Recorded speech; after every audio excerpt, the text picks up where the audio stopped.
मान के चलो कि आप मूवी देख कर के आ रहे हो और रास्ते में आपके आगे एक लड़का या एक लड़की चल रही है, तो आप क्या करोगे? या तो उसे टोकोगे या फिर उसे इग्नोर करके आगे चले जाओगे। लेकिन अगर मैं ये कहूँ कि इन दोनों में से एक गलती हो सकती है, तो क्या आप मानोगे?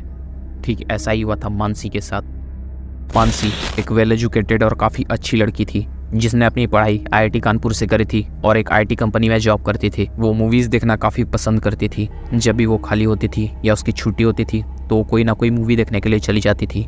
एक बार वो एक मूवी देखने गई थी और उसे आते आते काफ़ी देर हो गई। तकरीबन रात के 1 बज रहे थे और जिस रास्ते से वो आ रही थी वो रास्ता अब तक पूरा सुनसान हो चुका था। रास्ते में चलते वक्त उसे एक लड़की दिखी जो कि उसके आगे चल रही थी। पहले तो मानसी ने उसे इग्नोर किया, लेकिन कुछ दूर चलने के बाद उसने उस लड़की को टोका, लेकिन उस लड़की ने कोई भी जवाब नहीं दिया और आगे चलती ही रही। थोड़ी दूर चलने के बाद वो लड़की कहीं गायब हो गई।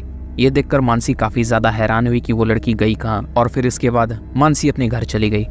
कुछ दिनों बाद मानसी की तबीयत काफ़ी ज़्यादा खराब हो गई। उसके माँ बाप ने उसे डॉक्टर से भी दिखलाया, लेकिन डॉक्टर ने कहा कि सब कुछ नॉर्मल है। और कुछ दिनों बाद मानसी बिल्कुल ही ठीक हो गई।